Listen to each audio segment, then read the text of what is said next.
What's happening, YouTube? Welcome back to the channel. If you guys are new to the channel, I appreciate you guys as always. Please be a friend, tell a friend, like, share, and subscribe. We are officially releasing now the video of the install of the 310 big bore kit from ForceCam, as well as quite a few other things. So you guys probably already checked out the heavy duty clutch kit install. If you haven't, go check that one out. We did end up doing that, replaced the front sprocket with the 12 tooth that came with the kit, as well as installed a brand new DID gold chain. I do apologize, as well, as you guys will notice here towards the end of the video, for the ECU tuning. I did walk you guys through as far as a couple things on accessing the prior video that I had out. We did end up losing that footage, as well as the camera completely died, all batteries shot as we got towards the very last step of the install, but I'll walk you guys through that as well. And all it was just putting the valve cover back on. That was really all that we really lost as far as the footage wise goes. So it really wasn't too big. But we're also going to sit down with my buddy Kerry. We're going to talk about what he has done to his bike, because it does differ from mine greatly. So we're going to go ahead and run through that stuff as well at the very end, have a little sit down, little comparison and all. And anyway, we'll just get right to it. All right, guys, first up in the chute, this is everything we have installed, from the heavy duty clutch springs to the clutch to the sprocket. We have our cylinder with the piston. We did install the DID Gold 520DZ2 chain. We have our Athlon full ECU, as well as our gaskets and the Rally camshaft for this 310. All right, guys, first thing is first, go ahead and disconnect your spark plug there, your old cap. And then we're going to go ahead and take this valve cover off to 10 millimeters. Now, the gas tank and plastics were already off. My buddy did end up doing that before I ended up making it down to his place. So that was nice. We could just move straight into the actual install. Go ahead and remove this. And once we go ahead and remove this, we're going to jump into putting this thing at top dead center, because it's just a habit that I have, and it's good to go ahead and get into it. As you'll see here, we're going to go ahead and remove these two covers from the left side. It's just going to be two Allen keys, and this is going to help set us up for putting this thing at top dead center. Now, on the TDC, you do want to get it to where all of the pressure is off of the valves. So you're going to feel it kind of tight and be a little tight when you're rotating it. And we'll go through that here in just a second. But once it free spins, essentially, you want it to be completely out of the compression stroke. So inside here, you're going to see there's going to be a T, and you can see the mark right there on that right side. I have lightened this up a little bit, but once you have that T, it is lined up close as you can get it. We'll be fine. Doesn't have to be directly spot on, but you can see you are now top dead center. You will have both the marks sitting there. I believe that's your K31. Now we're going to go ahead and release the cam chain tensioner. So that is going to be your very next step, so we can go ahead and pop everything off. That right there is just going to be your two bolts holding that thing in, and we're going to get into reseating this in just a little bit. It is very important you do this properly for placing that back in when you are completely done. So go ahead and just alternate as far as your bolts. Take those two out. Place them up there for safekeeping, and we can go ahead and take these two 8 millimeters on the actual camshaft, or excuse me, your cam itself. We can go ahead and remove those. Now your cam chain has no tension on it, so it'll make it real nice and easy. We'll go ahead and just drop the chain down in there, and like I mentioned, we'll go ahead and take that chain and just drop her down in. Go ahead and place that up there on the table on our cardboard. And next, we're going to go ahead and remove your 4 nuts here, which is what is holding your head and cylinder and everything together. So you've got one on each corner. You're going to go ahead and take those out, as well as the two 10 millimeters that are on your actual camshaft side.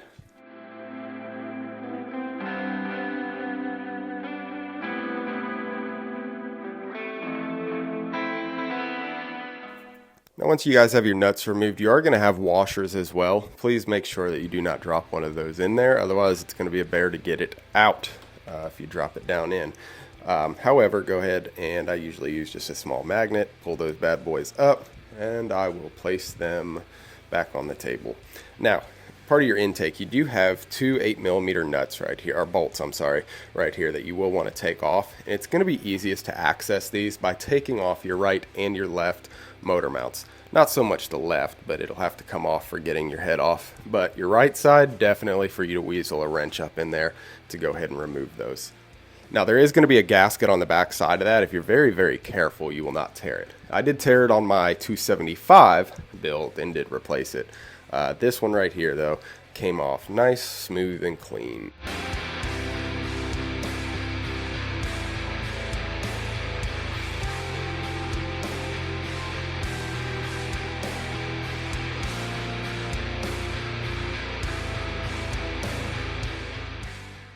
Set those aside right there.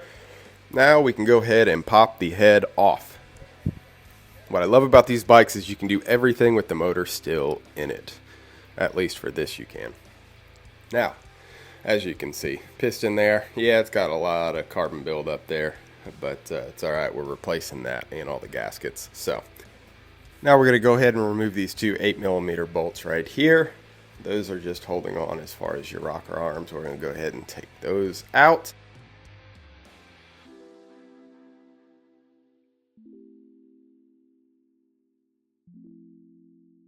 Set those aside. And now you do have two pins in here that are also that need to be popped out.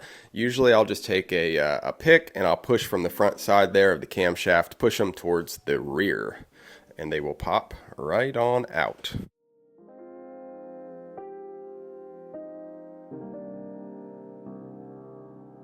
Go ahead and do the same with the left side here.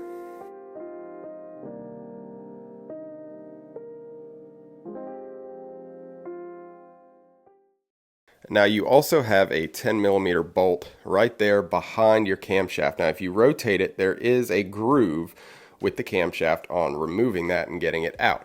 The new one that you install is bigger and it'll have little slots, so you will have to angle it to go ahead and put that in, but we'll get back to that here in just a second. So go ahead and remove this, that way you can officially release your camshaft. There you go.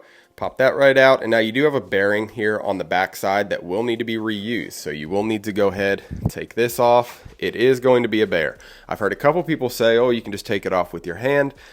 Absolutely not on anything that I have ever done with it. So I usually just take the flathead right here, and I am not prying down on the bearing. I am prying actually up towards the actual camshaft. There are little ball bearings essentially in that bearing that you don't want to damage. So I'm just putting a little bit of force, rotating it with my finger and slightly weaseling it on down. As you can see, it's just about off. It's almost completely up.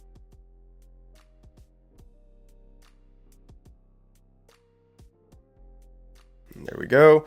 And now we'll go ahead and lube up here the new camshaft to get ready to place the bearing back on. And now another thing with this bearing too is it is going to be a little bit tough, but you take a little rubber mallet, give it a couple little taps and all, and you'll have a lot better success on getting that thing back on. And now we'll go ahead and use some assembly lube here and go ahead and put some on the camshaft itself and get ready to reinstall the new rally cam. That will just slide back in place and pop in. Make sure it is seated all the way towards the back. Go ahead and put your 10mm back in.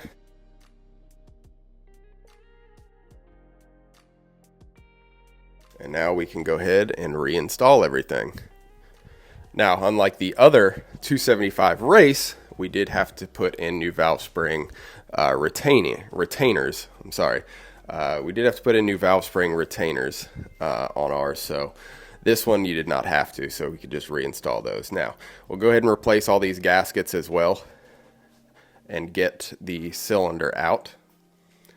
Cylinder will just pop straight up, nothing holding that in. Be careful as far as your chain guides here though. You will have to probably reseat those.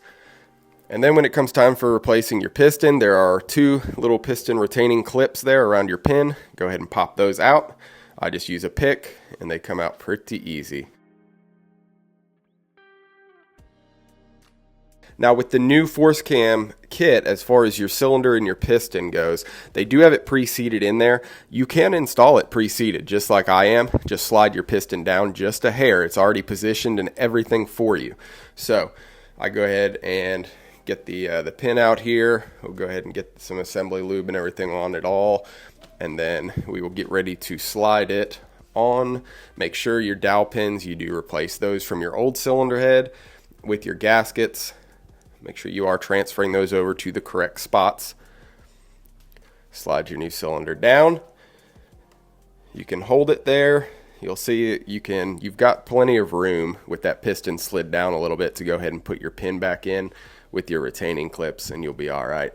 And it should drop straight down, give it a little pressure just like that. Make sure you are also being mindful of the cam chain, the guides, the black guides. They're on each side, just to make sure they go back into place as well. Got your cam chain here, and we are good to go. Now, this is where the video footage does tend to cut out. We'll go ahead and place our head back on. You'll see that we are top dead center upon reinstalling, of course, as we put the cam chain and all back on. Now it's going to be time for your valve clearances. And yes, I did tighten everything down beforehand.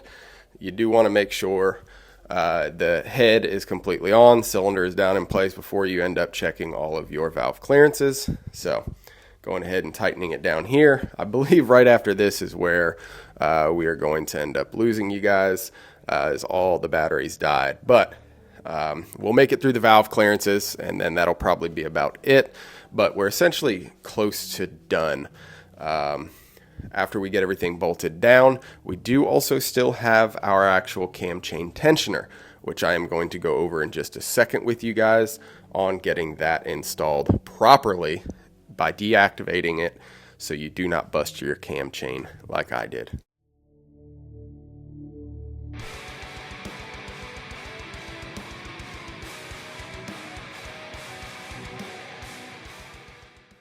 Make sure you guys are tightening these down as far as crisscross pattern and all. Don't just do one side. I know it seems like it's common sense, but at the same time, it's always better just to make sure everybody understands that. So now that we've got that all tightened down, we'll go ahead and check our valve clearances with a 0.1 on the intake side. This one is not wanting to go in on the right side, so we'll try the left. Still is not wanting to go in. We are too tight on the intake side. So we'll go ahead and just take that rocker arm off. We'll pop the shim out. We'll go ahead and take the measurement, place a smaller shim in its place, reinstall.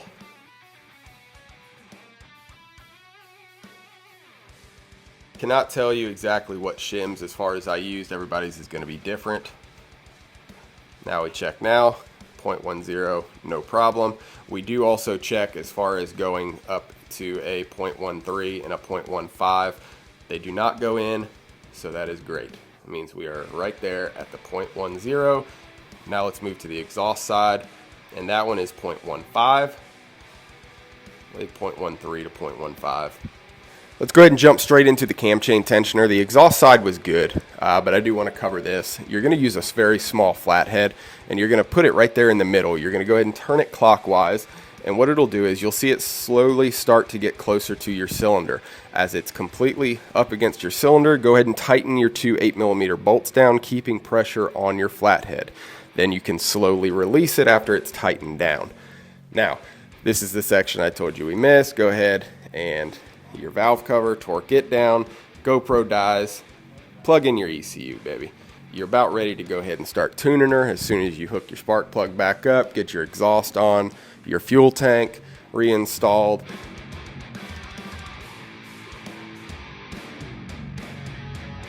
Jumping straight into the tuning, guys. If you guys go to my channel here, that guy 771, once you guys go into the playlist section, you're going to see there is the CRF250F Build section. So once you scroll down, you'll start to see 275, the force cam. There is an ECU, a part 3, It is going to be the upgrades, the big bore kit part 3. When you go here, it's going to have the breakdown on how to install it, how to calibrate your TPS, and what else you're looking for. After you guys get those very basic steps set up, you are good to go. It takes maybe less than 5 minutes to do the whole thing.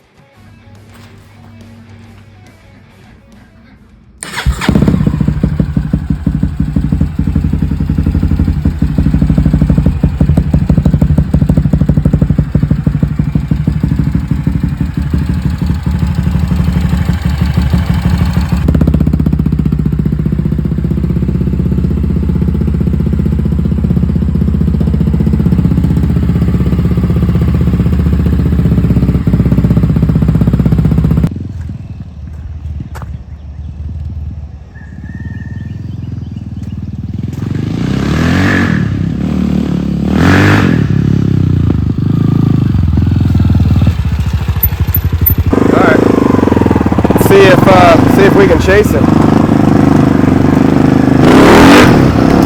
Oh, fucking roost, damn you. All right, well, we've officially got the CRF250F with the 310 big bore kit. First of all, I missed anything step-wise. We've got the other 275 build video out there. Obviously ran into more hiccups on that one. No head studs broken. Less steps though. Yeah, a lot less steps, especially with not having to break shit. Not having to, yeah. When you don't break shit, it goes a hell of a lot quicker. So a big thing for you guys too is make sure you guys are paying attention to the torque specs. I do have it listed in the community section of the channel. You guys can find it all there from probably about a year ago or so. I don't post too much on that community section, so it's not really a big scroll for you. But I do have all those specs listed up on there. And also make sure that you guys are deactivating the cam chain tensioner before you are reinstalling it. My biggest 2 takeaways, and also take your time. I think this build, how long did it take? Let's see, this morning started about 7:30, what, 2.5 hours or so? Yeah, about 2.5 hours.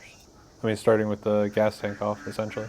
Yeah, so Carrie had already taken the gas tank, the plastics and gas tank and stuff off. So, I mean, it took roughly about 2.5 hours to tear the rest of the motor down, get everything installed, put it all back together. Clutch took about 15-20 minutes. Yeah, So clutch kit was pretty quick, yeah.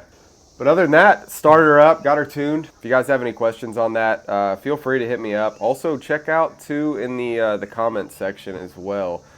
Some questions have been asked and answered as well, but I don't mind if you guys find me on Instagram, Facebook, whatever. That guy's 771 on both. You can find us there. I'll end up helping you guys walk through as far as your tuning and stuff. Wasn't too bad with, as far as I will say, the rally camshaft install in this 310. Didn't take as much as with my 275 race.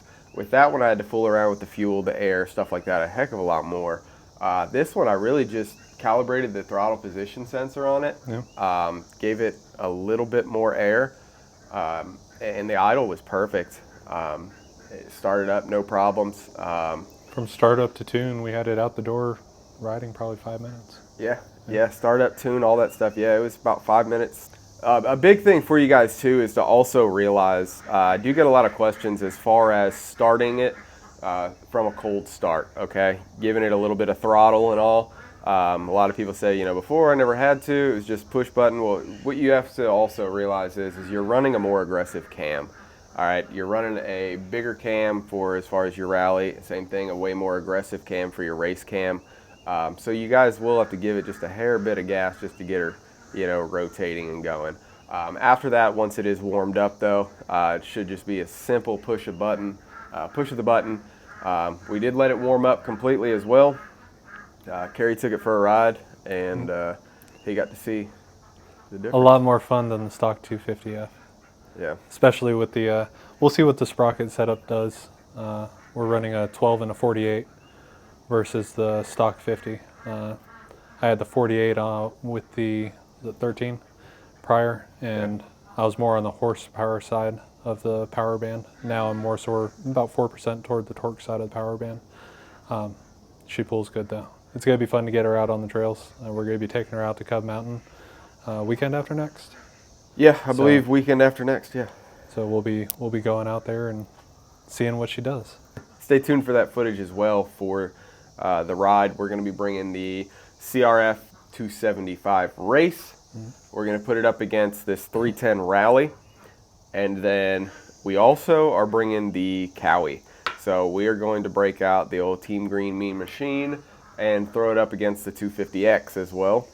I will say, just from the few moments that I've spent on the bike, it does have a lot more torque and get up and go and all in that low to mid-range RPM level. So you guys will get to see some footage and stuff of riding, the side-by-side comparisons and all, but just overall first impressions of the bike. It's well worth it. Yeah. Well worth it. Another big thing that also to cover is, I've always said it in all the other videos, is there's always going to be a Karen. There's always a Karen out there asking about why in the world would you spend the money doing this, doing that, just go buy a race bike. Look, we answered it before in the last video as far as the KX250X reveal and stuff, is that it's all about really the heritage with this 250F, and also it's a totally different power. Even when you do put the big bore kit on, it's not a aggressive race bike. It's a totally different power range with whether it be the 275 or a 250, like your base 250, your 275, your 310. It's a different power delivery range. And I can say, just even from being on the 250X versus this 310, the power hits totally different, completely different. And the CRFs they're very linear in a lot of their power. It's very drawn out. So it does pack a punch, the 310, for sure. It really does, but the power is still not the same as like the 250X as far as where it hits. It hits a little bit sooner on the 310, but it's, like I said, it's drawn out. So it's for those people that are really comfortable on your 250Fs. Look, that may be the bike that they want. They're just really comfortable. It's heavier. Maybe they feel more planted to the ground when they're riding, or whatever have you, or maybe they just like that power range. Well, I can tell you that you're not going to get this type of power range from a 250 RX, 250X, whatever have you. So it's totally different power. So when you're putting this kind of money into it, you're getting a little bit more or a lot more, but it's way more manageable to ride. You're not going to sit there and flame this thing out in the single tracks like you will, a 250 RX or a 250X, just barely putting along. At the end of the day, you want to build for what you want specifically. Everybody is going to look for something different. I like long gears, and I don't like having to mess with my clutch when I'm back in the single track, things like that. I want to ride second or third for as long as I possibly can, things of that nature. I like the engine brake that these offer, but yeah, at the end of the day, I'm building something that I want, that fits my taste or what I'm looking for in a bike. Yep. Same thing with you guys. You build what you want, make it custom. Don't run with the crowd, be different. You might find something new. Yep, absolutely. Cost comparison wise though, what are you probably into this thing as far as with the big bore kit, the full exhaust, and huge shout out as well, Force Cam over in Brazil, guys. 100%. Links are all in my description if you guys are interested, whether it be the 275 race or rally, the 310 race or rally, 360 even. Racer Rally. They offer also ported heads you can get as well. And that might be another thing later on down the road that I can still add to this, is getting the ported head. Yeah. So there's always more power to be had if I want to put the money into it. And yeah. It's been a dependable bike. I'm a new rider. First bike, honestly. I'm going to do what I want. Yeah, it's awesome because these kits really don't hinder as far as the reliability on these things. Yeah. I've been running mine for, well, shoot, it's been 6 months now that I've been running mine, and I've had no issues. Standard oil changes, but yeah, raced it at the GNCC, no issue there. So as far as the bore kit itself, I think I'm in it just 1,200 overall. Yeah. Yeah, that's for the, and now that 1,200, that's for the bore kit, that's for the full exhaust, that's the heavy duty clutch kit and the ECU. So that's for everything. So just the bore kit alone, if some of you guys have the tuners out there already, which I know there are a few people that are running the tuners that have bought those, obviously your price will go down. It makes a big difference. And as far as mods on this thing and what he's got done to it now, so Before, it was just a bone stock CRF. He had put a 48 tooth rear sprocket on it, and then what do you have now? Now I have the 310 big bore kit, I have the heavy duty clutch, I have the wider foot pegs. I went ahead and upgraded the front and rear tire, ended up going with the Tusk Emax. Yeah, Tusk Emax 35s, got the 110 in the rear, and that's a world of difference. Switched out the handlebars, ended up going with the Pro Taper Carmichael bend.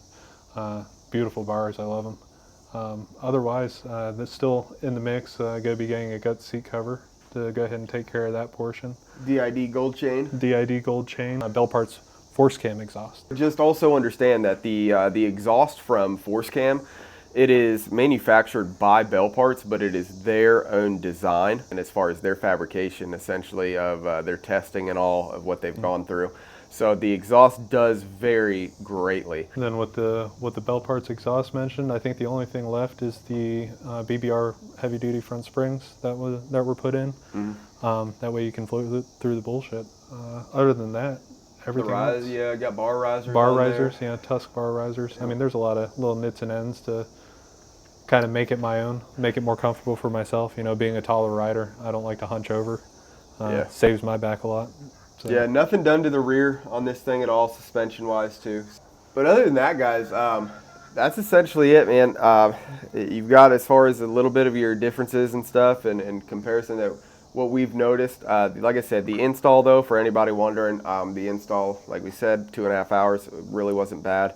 As long as you know what you're doing, take your time. It costed me a 2-3 week mistake. For getting some of those back ordered parts in. So best to keep a majority of the drinking for afterwards. Yeah, afterwards. But other than that, y'all, man, that's pretty much it. Stay tuned, though. We do have the ride footage and stuff coming up where we will do those comparisons that I mentioned. We have a race coming up. Father's Day weekend, we are doing the WARN Winter Off-Road Nationals. Yes, I know, winter, but they are putting on a summer series. I believe it's a 5 or 6 race series. So we are going to be racing that one on Father's Day weekend. Over at Cub Mountain. See where these things stand. I'm still undecided if we're going to race the 275 or if we're going to race the Cowie, but... the 310 will be in it? Yep, the 310 will be racing this. So anyway, stick with us, guys, and we'll catch you guys here on the next go-around. We'll see you. Bye, guys.